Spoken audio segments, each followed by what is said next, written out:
আসসালামু আলাইকুম। আপনারা গত ভিডিওতে দেখতে পেয়েছেন আমার চাচা মারা গিয়েছে, সেজন্য আমরা আমার দাদাবাড়ি এসেছি। আপনারা অনেকেই জানেন আমার দাদাবাড়ি পাবনাতে।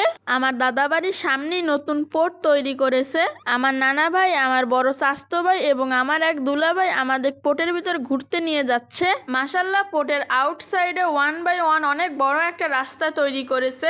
আমরা হাঁটতে হাঁটতে পোর্টের 2 নাম্বার গেটের কাছে চলে এসেছি। মাশাল্লাহ, পোর্টের 2 নাম্বার গেটটা দেখতে অনেক বড় এবং অনেক সুন্দর।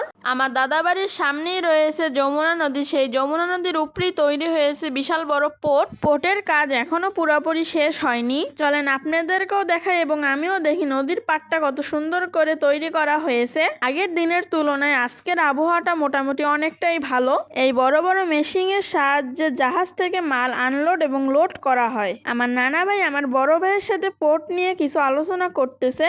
পোর্টের ভিতরে নদীর উড়াধুরা ঠান্ডা বাতাস বইছে। আপনারা যে বড় বড় জাহাজগুলো দেখতে পাচ্ছেন, এই জাহাজ দ্বারাই পোর্টের মাল আনলোড এবং লোড করা হয়। নদীর বিভিন্ন জায়গায় চর জাগার কারণে জাহাজ চলাচলের অনেক অসুবিধা হচ্ছে, সেজন্য ডেজার্ট দিয়ে ড্রেজিং করা হচ্ছে। জাহাজ দিয়ে মাল আনলোডিং করার জন্য জাহাজগুলো এক জায়গায় অনেক সুন্দর করে সাজিয়ে রেখেছে। পোর্টের ভিতরে অনেকেই ছোটখাটো ব্যবসা করছে। বিকাল হলে অনেকেই এখানে ঘুরতে আসে। আপনারা যে বড় মোটা ক্যানেলটাকে দেখতে পাচ্ছেন, এটা দ্বারা জাহাজ বেঁধে রাখা হয়। বর্ষার সিজন আসলে নদীতে মাশাআল্লাহ অনেক পানি হয়। যেহেতু এখনো বর্ষাকাল আসেনি, সেজন্য নদীতে পানি অনেকটাই কম। সবাই পোর্ট ঘুরে ঘুরে দেখছে আর আমি আছি উড়াধুরা ভিডিও করার তালে। আমার দাদাবাড়ি একটা বাণিজ্যিক এলাকা। বিভিন্ন দেশ থেকে, বিভিন্ন অঞ্চল থেকে আমার দাদাবাড়ির এখানে জাহাজে মাল আনা নেওয়া করা হয়। নদীতে নামার জন্য সিঁড়ির ব্যবস্থা করা হয়েছে। এগুলো হচ্ছে পোর্টের গোডাউন। জাহাজ থেকে মাল আনলোড করে এগুলোর ভিতরে রাখা হয়।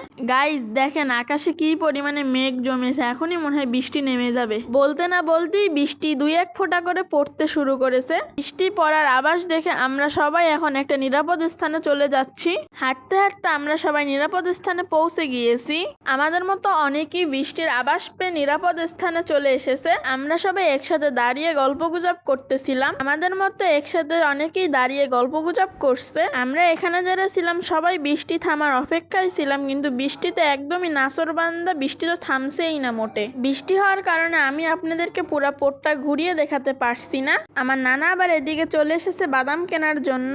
আঙ্কেলের কাছে মোটামুটি অনেক ধরনেরই বাদাম রয়েছে। পোর্টের ভিতরে অনেক বড় একটা টাওয়ার রয়েছে। যেহেতু বৃষ্টির কারণে আমি পুরো পোর্টটা আপনাদেরকে ঘুরিয়ে দেখাতে পারিনি, সেজন্য আমি টাওয়ারের উপরে দিয়ে আপনাদেরকে পোর্টটা পুরোপুরি দেখিয়ে দিব। তাহলে আপনাদের ধারণা হয়ে যাবে পোর্টটা আসলে কতটা বড়। তো ভিউয়ার্স, আজকের মতো আমার এই ভিডিওটা এই পর্যন্তই। দেখা হচ্ছে অন্য কোনো নতুন ভিডিওতে। সে পর্যন্ত সবাই ভালো থাকবেন, সুস্থ থাকবেন। আসসালামু আলাইকুম, টাটা, বাই বাই।